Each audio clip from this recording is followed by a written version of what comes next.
Morning, folks. A while back, I bought Cindy a cast iron Dutch oven type turkey cooker that you put on the campfire. So this is the fixins of the coals. It's going to take a while for this to burn down. This summer, we went up to Wallace Lake to see how badly the forest fire burned it up.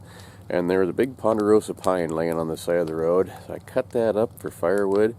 Tell you what, that is the worst firewood I think I've ever had. I don't know if I just got a bad tree or if it's always like that. But man, it has crudded up my wood stove with creosote. I'm a little worried about my chimney. And I had to take a doggone hammer and a chisel to get it off the lid of the stove. And I got quite a bit of this stuff. We've got being that here it is already only November, we put a pretty good dent in my firewood row here, but all this bigger stuff, it's all ponderosa pine, which, like I said, I thought it would be good wood. I got more of it over here. But, I don't know, you folks ever burn this stuff? I don't like it. Maybe I've just gotten fussy with lodgepole, but lodgepole pine really burns about as clean as I ever have found. Doug fir and that kind of stuff, they say it burns hotter as far as on their scale, but it puts creosote in the chimney too. I don't like that much either. Lodgepole pine in this area is about the best you can get, I believe. Back east and stuff where you folks got oak, that's the better stuff, but we don't have that here unless it's in somebody's yard. But anyhow, this is going to take a while to cook down. I'll have to show off that little cooker when we get it ready. But for now, got the truck warming up. I'm heading up the mountain to go get some welfare wood.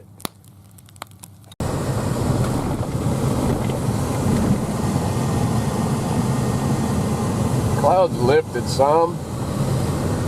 We never did get that storm that was rolling in, which I'm very happy about. We got a little bit of snow, but it didn't last all that long, so that was good. Oh, pretty day, really. It's cloudy and a little bit cold, but pretty day.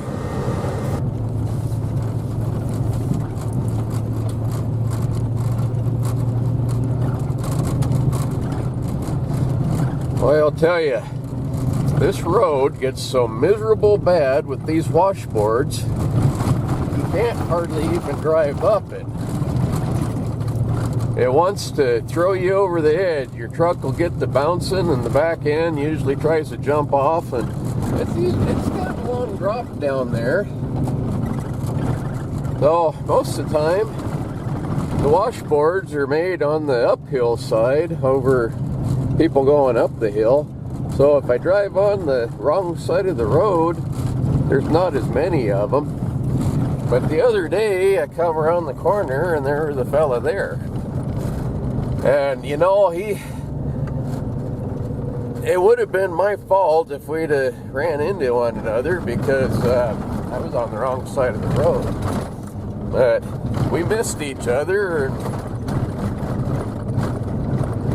poor fella, he must have had most of his fingers chopped off, but at least he waved.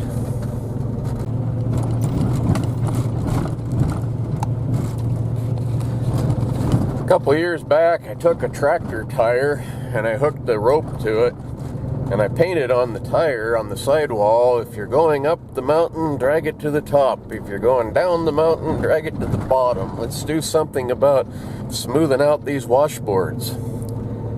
And I had folks doing it. There was some that were hooking onto that tire and dragging it up and down. But then the tire disappeared. I have a feeling somebody thought it'd be fun to stand it on its edge and roll it off the mountain. And it's probably down there in the ravine someplace, but I'll bet that thing would bounce good when it hit a rock.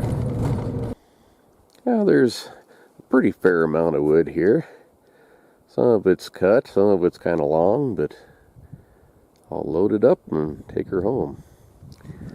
Now, this car here, this is kind of a strange thing.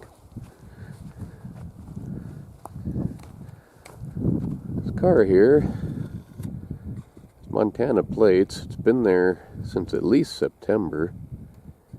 That one rear window is down. It's full of camping gear and looks like clothes. So I don't know what to think on that, if it's just broke down and abandoned, or they're coming back for it, or just what. I stopped in the sheriff's office here a while back and told them it was there, and so they know it's there, but I don't know. It's none of my business. I was just hoping that there wasn't some dead guy down in the brush somewhere, and I kind of think it's probably one of those mushroom pickers, and if that's the case, it's been there even longer than September. Don't know. Well, that didn't take long. Pretty good little load of firewood. If you never used one of these pickaroos, get yourself one. I'll tell you, it sure, I made this one, but it sure makes things easy. You can stab it into a block of wood, and you got a good handle to pick it up by, and you don't have to bend over as far either. Makes me wonder how I ever did this without one. This one was a kind of a weird shaped Pulaski. That's not much of an axe head. But I made another one out of it. It's got a little more reach to it. But they're sure handy. Sure a handy tool. Now, the only trouble is I've done something to my forearm, and I'm not really sure what it is. Cindy says she thinks it's tennis elbow, but I don't play tennis, so that can't be it. And I think it's something or another called bursitis. I don't know, but I don't like them itises. They're just not a very good family. Arthur and Bruce especially are a real pain. So look what I just found. These are awful big to be hound dog tracks. They might be. They're kind of melted out a little bit. Kind of starting to think maybe the wolves aren't going to be back where my traps are, and maybe they've come to this side.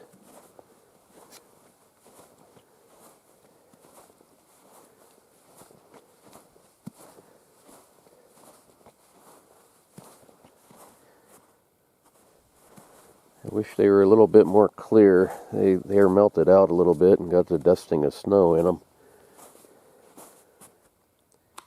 They might be somebody's dogs, but they're awful big. Take a look at this.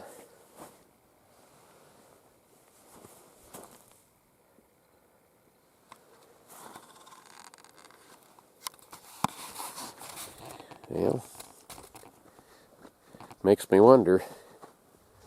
Montana, I just saw Judge Donald Malloy.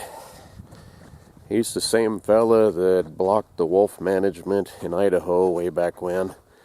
And he's done it to Montana. Their season doesn't open now until January 1st and only runs till February 15th, I think. That ain't very long. I don't know what it is with these liberals. They think they're protecting the wolves, but what they're really doing is they're painting a target on them. The ranchers and things, they got to defend their cattle. And if they don't have a season for them, they're going to shoot them anyway. If they have a season for them, most folks will play by the rules.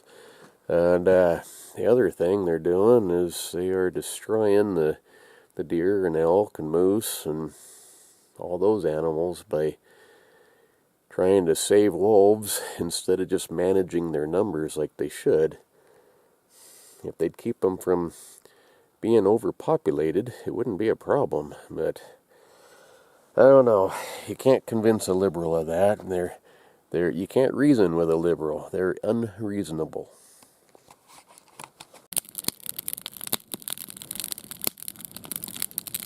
Getting there. Got some good coals down deep.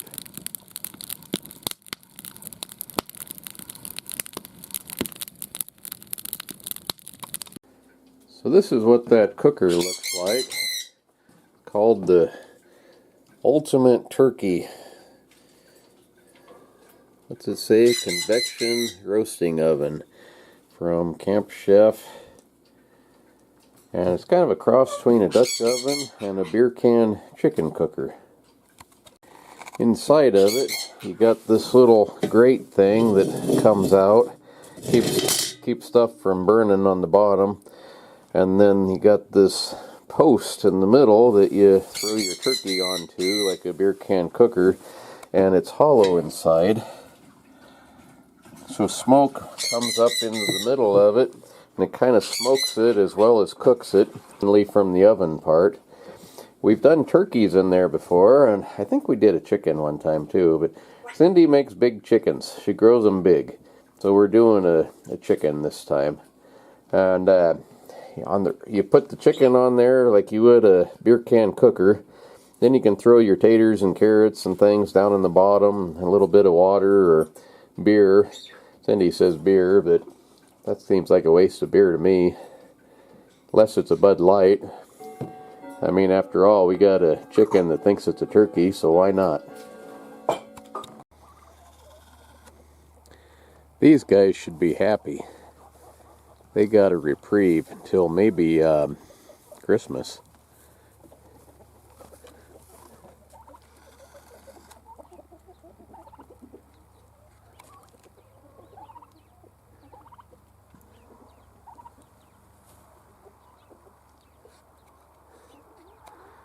That goose, I'm surprised it's still sticking around. I think it thinks it's a turkey.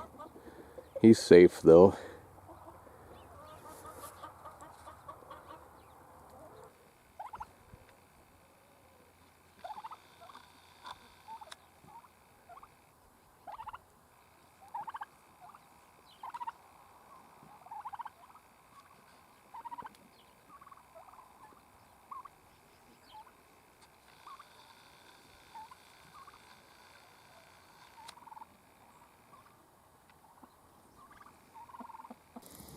Fire's getting close, and Cindy says we're about ready to throw this buzzard on here.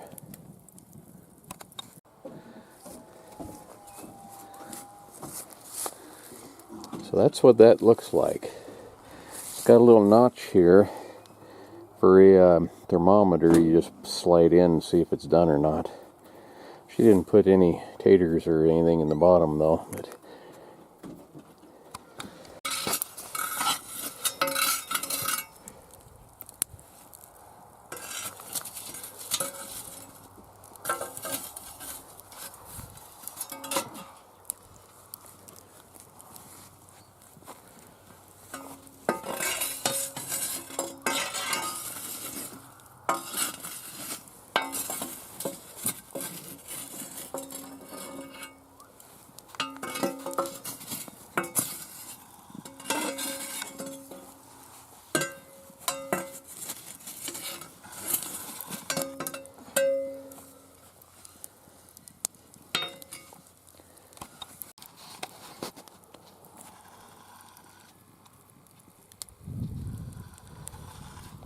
Cindy Lou, so what did you do to it?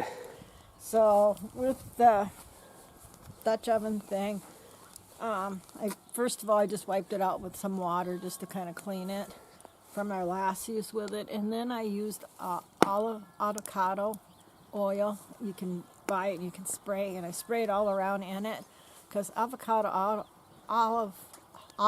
oil is high temperatures because it gets really hot in there, and it'll help keep it from sticking. The chicken, I weighed it 7.5 pounds, and I used my own rub on it, and I let it sit for a little while, for about an hour, hour and a half, 2 hours with the rub on it. And then I put a cup of chicken turkey baste in there of water with some baste in there just to keep it from to steam it and stuff. So in about an hour, we'll check it, hopefully, and see what it looks like. But when we put it in there, we could already smell it cooking. So we have coals on the top and coals around it. And I think last time we did a turkey in it, it was a small turkey, we took some of our wood, and it looked like it was kind of dying down, and just put a few pieces around it. Nothing that would burn real fast, but just kind of keep that fire going and the heat in. But this fire's been going since early this morning, so we should have lots of nice coals and heated in there. In the side, right about there, this little pinhole that you're supposed to be able to slide a thermometer into to check it every now and then. The only bad thing is you got to reach into this fire pit to do it. And we have some welding gloves, but don't want to catch my beard on fire or Cindy's hair. Yeah. So, got to be kind of careful with that.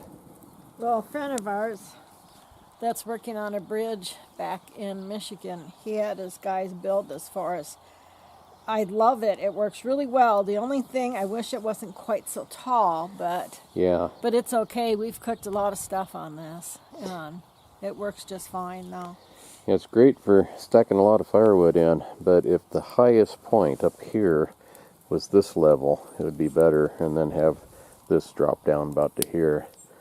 But I could bury it into the ground, but the these little square pipes here are kind of the air vents. Although they're all plugged up anyway, so I don't know that it'd really make any difference. I could put an extension on there on all four of them, make it into kind of like a snorkel too. Well, so far every time we've used it and cooked stuff on it, it works just fine. It works great, yeah. Yeah, it's a very, very nice fire pit.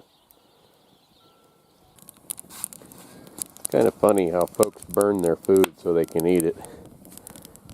From what I read a long time ago, it started out as a way to eat almost rotten meat. If you burned off the bacteria and the stuff that'd make you sick, then you could still eat it instead of having to throw it out or die.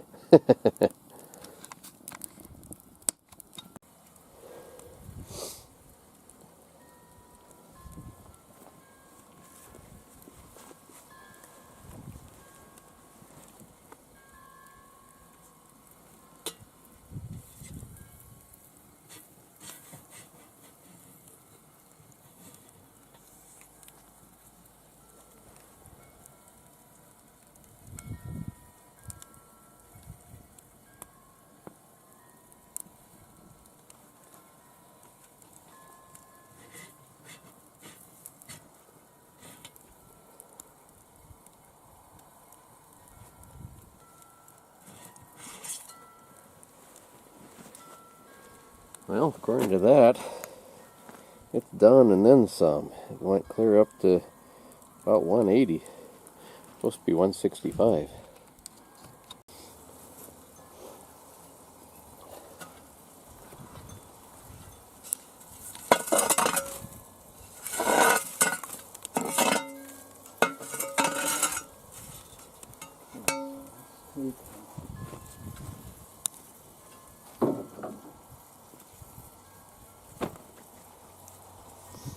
Off and we'll put it right here.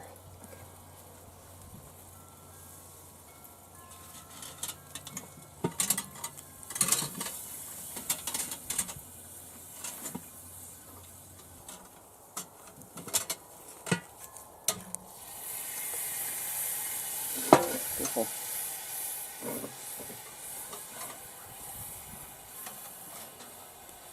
There we go.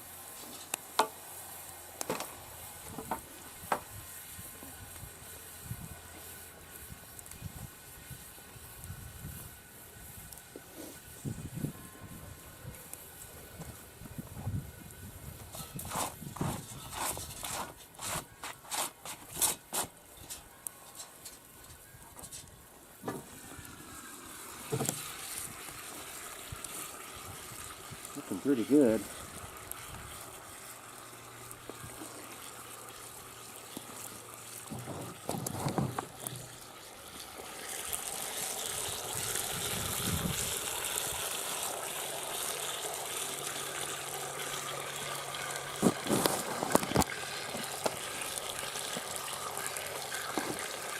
Yeah, now we can just let it sit for a while with the cover on. Get up there and right away.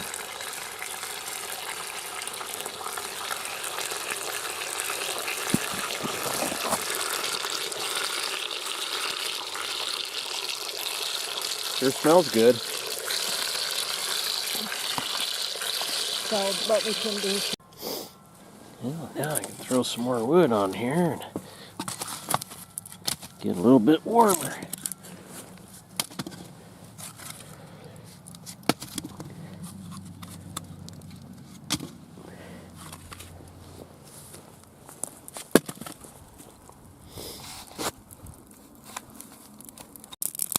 Coals are good for cooking on, but not very good for staying warm. It's cooling off out here too. It feels like it's going to snow. But I'm cutting up some of this firewood as I'm unloading it from the truck.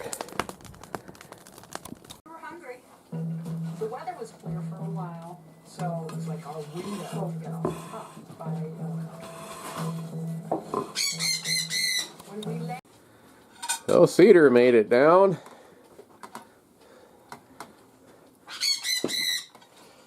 Boy, oh boy. Good grub, Cindy Lou.